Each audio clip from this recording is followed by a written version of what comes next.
మాఘపురాణం 29వ అధ్యాయం. మాఘమాస మహిమ. మాఘమాసమందు ఏకాదశి మహత్యము. క్షీరసాగర మథనము. మాఘమాసమునందు నదీ స్నానము చేసి మాఘమాస వ్రతాన్ని ఆచరించిన వారికి అశ్వమేధయాగము చేసిన ఫలము కలుగును.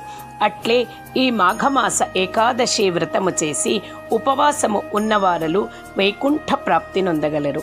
మాఘమాసమందు ఏకాదశి వ్రతమునరించి సత్ఫలితము పొందిన దేవతల కథలు వినండి. పూర్వకాలమందు దేవతలు రాక్షసులు క్షీరసాగరమును మధించి అమృతమును గ్రోలవలెనని అభిప్రాయమునకు వచ్చిరి. మందర పర్వతమును కవ్వముగాను వాసుకి అను సర్పమును త్రాడుగాను చేసుకుని క్షీరసాగరాన్ని మధించసాగారు. తలవైపు రాక్షసులు, తోకవైపు దేవతలు ఉండి మధించుచుండగా మొదట లక్ష్మీదేవి పుట్టినది. విష్ణుమూర్తి లక్ష్మీదేవిని భార్యగా స్వీకరించాడు. పిమ్మట ఉచ్చైశ్రవము అనే గుర్రము, కామధేనువు, కల్పవృక్షము ఉద్భవించాయి. వాటిని విష్ణుమూర్తి ఆదేశంపై దేవేంద్రుడు భద్రపరిచాడు.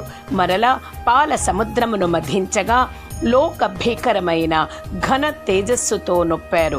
అగ్నితుల్యమైన హాలాహలము పుట్టినది.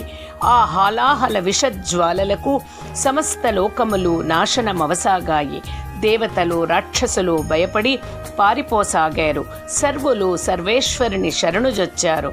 భోళా శంకరుడగు సాంబశివుడు వారిని కరుణించి వెంటనే ఆ కాలకూట విషాన్ని తన కంఠమునందు బంధించాడు. కాలకూట విషమును పానము చేసినందువల్లనే శివుని కంఠము నీలముగా మారినది. అందుకే శివునికి నాటి నుండి నీలకంఠుడు అని పేరు వచ్చినది. మరలా దేవదానవులు అమృతం కోసం పాల సముద్రాన్ని మధించగా అమృతము పుట్టింది. ఆ అమృతము కొరకు వారిరువురు తగవులాడుకొనసాగిరి. అంతటా శ్రీ మహావిష్ణువు మాయామోహిని అవతారమునెత్తి వారి తగవును పరిష్కరింపదలిచాడు. మాయామోహిని అందచందాలలో మేటి. ఆమె అందమునకు సరితూగు స్త్రీలు ఎవరూ లేరు. జగన్మోహిని అయిన ఆమె అతిలోక సౌందర్యవతి. తన మాయామోహన రూపముతో అందరినీ ఆకర్షించగల అద్భుత సౌందర్య రాశి. ఆమె వారిరువురి మధ్యకు వచ్చి అమృతాన్ని ఇరువురికి సమానముగా పంచెదను. ఎందుకు తెగని తగవులాట? మీరందరూ ఒక వరుస క్రమములో నిలబడితే అందరికీ అమృతాన్ని పంచుతాను, మీకిష్టమేనా అన్నది. దేవదానవులు అంగీకరించారు. ఆమె అద్భుత సౌందర్యమునకు పరవశించి రాక్షసులు కూడా మారు మాట్లాడకుండా దేవతలందరూ ఒక వరుసలోనూ రాక్షసులందరూ మరొక వరుసలోనూ నిలబడిరి.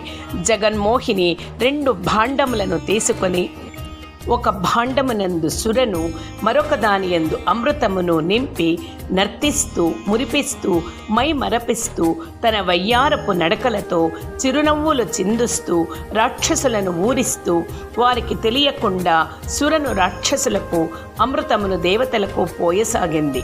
మంద భాగ్యులైన రాక్షసులు ఇదేమీ గమనించకుండా ఆమె అద్భుత సౌందర్యమునకు మురిసిపోతూ పరవశింపసాగారు. ఈ విధంగా రాక్షసులను తన వలపు వయ్యారాలతో ఊరిస్తూ సురను మాత్రమే పోస్తుంది. ఈ కనికట్టును గమనించిన రాహు కేతువులు మాయా దేవతగా మారి దేవతల పంక్తిలో కూర్చుని అమృతాన్ని పానం చేశారు. రాహు కేతువులు చేసిన ఆగడాన్ని కనిపెట్టిన జగన్మోహిని కోపించి తన చక్రాయుధంతో తలను నరికివేసింది. ఈ మోసమునకు రాక్షసులు దేవతలు గొడవపడ్డారు. శ్రీ మహావిష్ణువు మిగిలిన అమృతాన్ని దేవేంద్రునికి ఇచ్చాడు. త్రిమూర్తులు అదృశ్యమయ్యారు. దేవేంద్రుడు అమృత భాండాన్ని భద్రపరచుచుండగా 2 చుక్కలు విధివశాత్తు నేలరాలాయి. అవి పడిన చోట 2 దివ్యమైన మొక్కలు పెరిగాయి. అవే పారిజాత, తులసి మొక్కలు. సత్రాజిత్తు అనే మహారాజు వాటికి నీరు పోసి పెంచసాగాడు. కొంతకాలమునకు పారిజాత వృక్షము పుష్పించి అద్భుతమైన సువాసనలను వెదజల్లసాగింది. ఒకనాడు దేవేంద్రుడు అటువైపుకు వెళ్తూ పారిజాత పుష్ప వాసనకు పరవశించి ఒక పువ్వును కోసుకొని తన భార్య అయిన శచీదేవికి ఇచ్చాడు. మిగిలిన వారు కోరగా మరలా వచ్చి రహస్యంగా పువ్వులను కోయదలిచి తోటలో ప్రవేశించాడు. అంతకు ముందే తన తోటలోని పువ్వులను ఎవరో అపహరిస్తున్నారని అనుమానము వచ్చిన సత్రాజిత్తు శ్రీ మహావిష్ణువుకు పూజ చేసి మంత్రించిన అక్షతలను పువ్వులపై వనమంతా చల్లాడు. దేవేంద్రుడు పారిజాత పువ్వును త్రుంచుచుండగా అక్షతల ప్రభావము వల్లనో విష్ణు మహిమ వల్లనో మూర్ఛపోయాడు. ఈ వార్త తెలిసిన దేవతలందరూ నారదుణ్ణి బ్రతిమాలాడసాగారు. నారదుడు కృష్ణుని వద్దకు పోయి విషయాన్ని వివరించాడు. అంత కృష్ణుడు తన మామగారైన సత్రాజిత్తు వద్దకు బయలుదేరాడు. సత్రాజిత్తు మిక్కిలి భగవద్భక్తి పరాయణుడగుటచే అమోఘమైన శక్తిచే అలరారసాగాడు.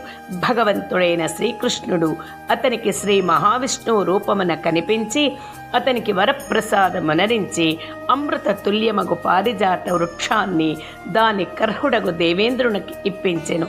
అట్లే తులసిని తన సన్నిధిలో ఉండమని చెప్పగా నాటి నుండి తులసి శ్రీ మహావిష్ణువు సాన్నిధ్యములో ఆయనతో సమానముగా పూజలు అందుకొనసాగింది. అందుచే తులసిని పూజించినచో సకల సౌభాగ్యములు సిద్ధించును. ఫలశ్రుతి.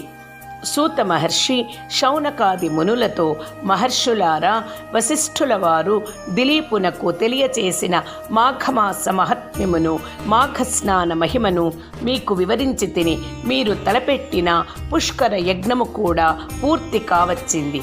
కావున సర్వులు మాఘమాస వ్రతమును, నదీ స్నానమును నియమ నిష్ఠలతో చేసి ఆ శ్రీహరి కృపకు పాత్రులు కండి. మాఘమాసములో సూర్యుడు మకర రాశి యందుండగా సూర్యోదయము అయిన తర్వాత నదిలో స్నానము చేయాలి. ఆదిత్యుని పూజించి విష్ణు ఆలయమును దర్శించి శ్రీమన్నారాయణునకు పూజలు చేయాలి.